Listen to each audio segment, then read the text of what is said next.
Sako Media, tunaangazia maisha, tunaandika kesho. Sita sasa mfululizo katika mashindano haya. Na ndio maana wenye mashindano wanasema moja katika timu ambao wameweka rekodi kwenye bara la Afrika ziko timu 3 tu kushiriki mashindano yao, kwa maana ya shirikisho au klabu bingwa, kufika katika hatua ya makundi mara 6 mfululizo. Zimefanya timu 3 kwenye bara la Afrika. Amefanya Lari, amefanya Mamelodi, watatu ni Simba Sports. Kwa hiyo wao kama wanazungumza, wacha wazungumze. Sisi tupo nao wapo. Bahati nzuri tuko kwenye bahari moja. Mawimbi yashaanza kupiga, kila mmoja atatetea nafsi yake. Lakini mwisho wa siku kuna wengine watazama, kuna wengine watakuwa. Kwa namna ambapo Simba wamejipanga,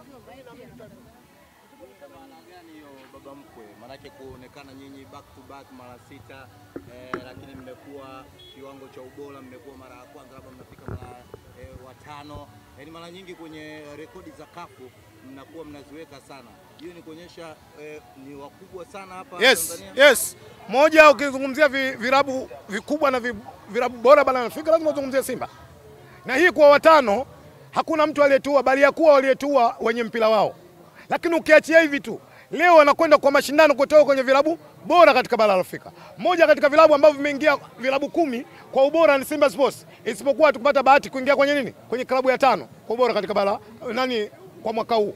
Kwa hiyo hii standard imetuwekea kuona namna ambavyo tumeweza kuweka standard yetu vizuri kwenye football. Kwa hiyo mimi naamini wao wanaosema wacha waendelee kusema, lakini sisi kama Simba tunajipanga, na ndio maana leo tuko Zingiziwa. Hatukuja huku kuangalia mji mpya Zingiziwa. Tumekuja huku kuwashawishi mashabiki wa Simba na kuwakumbusha kwamba tuna jambo kubwa, tubaki kwenye dua na sala, lakini pia tuende katika uwanja Benjamin Mkapa kwenda kusupport timu.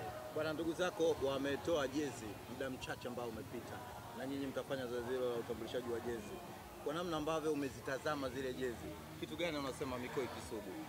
Kuna misemo ambayo Waswahili wamesema kila mmoja anatakiwa ajue mwenye macho ambiwe itazama. Na mwenye akili timamu hawezi kuambiwa atumie akili yako, isipokuwa yeye atatumia akili yake.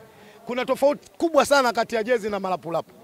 Malapulapu? Nimesema kuna tofauti kubwa kati ya jezi. Watu leo mmeona ziko jezi zinapigwa mnada kana kwamba tunauza korosho wa Makonde, kwa sababu si kwa ubora. Leo hii mzee wa Maokoto ananipigia simu analalamika, ananiambia Kisugu tusemee. Siwezi kuwasemea wana Yanga, njoeni mseme wenyewe japokuwa watani wangu. Kama wenyewe mmeona, kuna sababu gani ya kumtuma mtu kwenda kusema? Sisi tunachokisema kikubwa ni kuona namna ambavyo tunakwenda kujaza uwanja Benjamin William Mkapa. Lakini niseme tu kauli moja ndogo. Watani wameruka maji, wamekanyaga tope. Vipi? Manake mara ya kwanza ulisema jezi zao ni mbaya, wameshuka kiwango. Sasa hivi vipi hizo walizotoa, ndo wanazidi kudidimia? Nimejibu. Nimesema kuna tofauti ya jezi na malapulapu.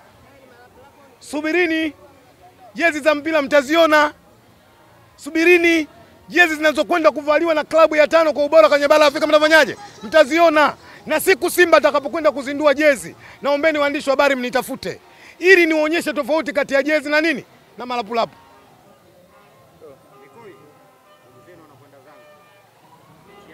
Kwanza sio ndugu zetu. Hatuna ndugu sisi. Sema wale vijana wanaishi Mchafukoge wanakwenda Zanzibar. Binafsi wanaishi Mchafukoge wanakwenda Zanzibar. Katika hili mimi niwapongeza. Dar es Salaam Africans asili yao ni Mchafukoge. Ili neno la Jangwani wanaita vijana wa leo, lakini sisi wazee wa zamani tunaita kule Mchafukoge. Kwa nini tulikuwa tunaita Mchafukoge? Wakati tunatoka bandarini kubeba mizigo tumechafuka, sehemu ambapo tulipokuwa tunakwenda kuoga ni kule.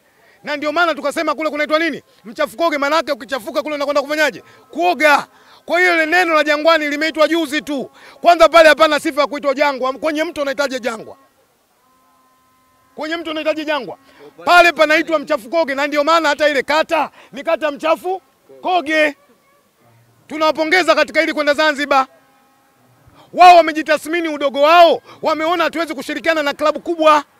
Hatuwezi kugombana na klabu kubwa kwenye uwanja mmoja, na ndio maana wameamua kuandika barua kafu, wamekwenda wapi? Zanzibar.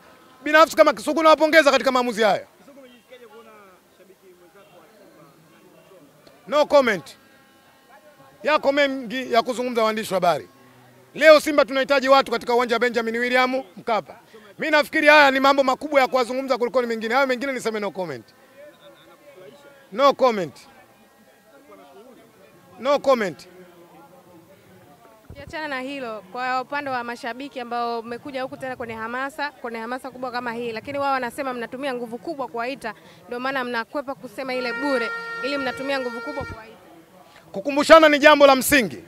Kwenye Taurati lipo, kwenye Zaburi ipo, kwenye Injili ipo, kwenye Qur'ani ipo. Sisi tunakuja kwa ajili ya kukumbushana na kuambizana kwamba tuna jambo kubwa, jambo ambalo tunahitaji katika uwanja wa Benjamin Mkapa. Na wanaona ajabu, waambie ikifika alfajiri wasikilize. Kama ukiwa karibu na kanisa utasikia kengele inafanyaje? Inagongwa. Maana yake kuashiria kwa kukumbusha waumini wa Kikristo ende wapi? Msikitini.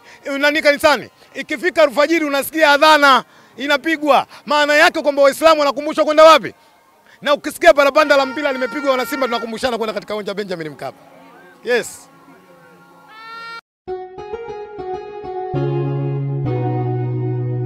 Kasako Media, tunaangazia maisha, tunaandika kesho.